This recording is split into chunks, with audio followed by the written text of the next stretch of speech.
I'm Dr. Hirsch, and welcome back to my YouTube channel where we discuss all things perimenopause, menopause, and hormone replacement therapy. This week, I'm going to talk to you about the telltale signs of perimenopause that you need to know before your labs even say so. And hint, labs are not going to say so. If you don't know me, I'm Dr. Hirsch. I'm a board-certified internal medicine clinician. I spent 2 years at Cleveland Clinic doing fellowship in all things midlife and menopause. Finished that in 2016, and for the last decade have successfully treated thousands of women through the perimenopause to menopause transition. My private telemedicine practice, Join the Collaborative, is open in almost all 50 states. If you want to check us out, links are in the description below. So let's start off with, what is perimenopause? You may just be Googling perimenopause, what is it? And I got you. Interestingly enough, my new book, The Perimenopause Survival Guide, is now available for pre-order, or depending on when you're watching this, for sales. So you can head to any place where you get books and you can pre-order the Perimenopause Survival Guide, which I think is a crucial resource for all women going through perimenopause. And guess what? If you live long enough, you will go through perimenopause. So it's easy to define perimenopause based off of what menopause is and then go backwards. Menopause is the one day when it's been 12 months or 1 year of no periods, no bleeding. This should mean that your ovarian function has pretty much called it quits. And after menopause, you're always postmenopausal, and you're not going to make any of your precious sex hormones anymore. Those sex hormones being estrogen, progesterone, and testosterone. Now, why perimenopause is crucial is because it is all the time leading up to that one day that is menopause. This can last for years. In fact, some women will have 10 years of perimenopausal symptoms. So what are those symptoms? Well, we're going to get into that, but it's actually the very same symptoms that women experience in menopause, like hot flashes, night sweats, brain fog, sexual health changes, mood disruptions, dryness, loss of your hair, etc. But you're still having periods, or you're still ovulating, which means that you can feel like you're absolutely going crazy because no one's putting together or piecing that together with a change in your hormones. So perimenopause to me is absolutely crucial. When women are not aware of perimenopause and their clinicians are not aware, in fact, I train clinicians at the Hirsch Academy, you can get misdiagnosed. And this happens probably the majority of the time. I've heard women say they have been diagnosed with anxiety and depression when in fact it was perimenopause, or fibromyalgia or chronic fatigue syndrome when in fact it was perimenopause, or even things like arthritis or wear and tear when this is actually all perimenopause. So I'm going to get into the 3 telltale signs that you're in perimenopause before your labs even say so. Let's get to number 1. Wait, but you might be wondering, what about those labs? Here is an important public service announcement. Make sure that you tell every single one of your friends. There is no lab test that rules in or rules out perimenopause. No lab test. That's right, that title was a little bit of a hook. Now, here's why this is important. You're not feeling well. You maybe go to your gynecologist or you go to your internist and you say, I think I'm having hormonal issues. I saw Dr. Hirsch talk about it on YouTube, and they run your labs and they say, everything here looks normal. That is because there is no lab test that screams perimenopause. Nothing. It is based on your clinical findings. It's a clinical diagnosis. The clinician decides based on all the information that you provide. So this is really, really, really crucial. You will not get this diagnosis by any lab test. Now, compare that to something like diabetes. You will see an A1C over 5.6 or over 6.5, which means you have diabetes, or blood pressure. If your blood pressure is above a certain number, you have high blood pressure or hypertension. Remember, this is not true with perimenopause. It is all about your findings.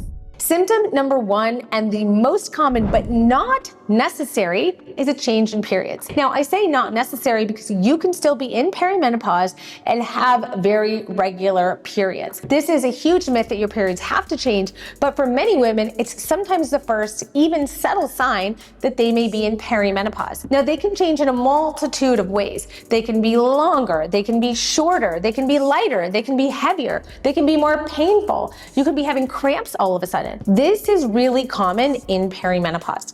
So the best way to know if you're having a change in your periods is to simply journal and track. Now, you can do this either in your phone, on an app, or you can simply get out a paper calendar and do it that way. What's interesting is that many women may go on to develop something called adenomyosis.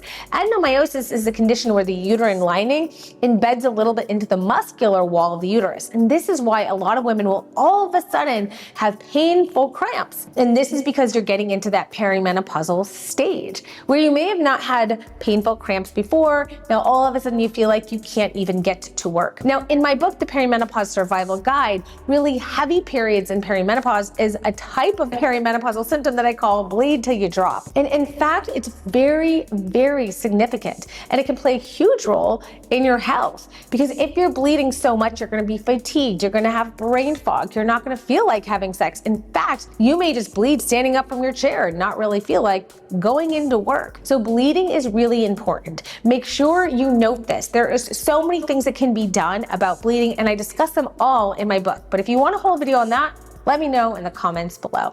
Let's get to symptom number 2.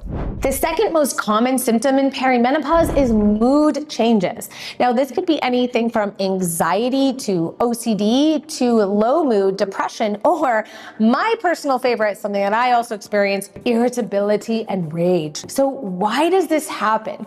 Well, if it's more the anxiety, what's happening is progesterone steadily declining through perimenopause. Progesterone naturally produces a neurotransmitter called GABA, and GABA, when it gets into our brain, makes us feel calm, cool, and collected. In fact, progesterone is the hormone that rises in the first trimester of pregnancy. So if you ever had a first trimester pregnancy, you might remember feeling pretty chill and tired when you weren't even that big yet. That's because you had so much progesterone. So when that progesterone's declining in perimenopause, anxiety can spike.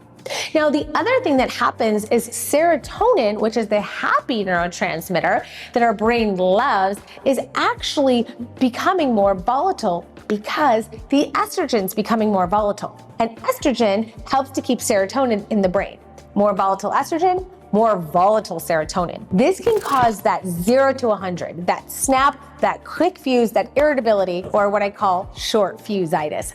Trust me, I also have it. Now, when estrogen gets really low, for example, if you go a long time without a period, like 3 months or 4 months, sometimes as serotonin gets really low, this can lead to depression, anhedonia, or loss of joy, or loss of the things that you used to like. These are very, very serious. And again, many women get misdiagnosed with anxiety, depression, but really what they're experiencing is a hormonal disruption in perimenopause. Now, there's many treatments for this as well. Again, I discuss these in my book, but hormone therapy, while not FDA approved to treat mood, can be extremely helpful because for many women, that's what's causing the mood changes. So if you've never had mood changes before and all of a sudden it's hitting you like a ton of bricks in perimenopause, it could be your hormones. Symptom number 3 is a difficulty concentrating or brain fog. Again, I've had all of these symptoms, so I know. In fact, I will never forget when I was on a podcast with Tamsin Fidel and I couldn't remember the word pump.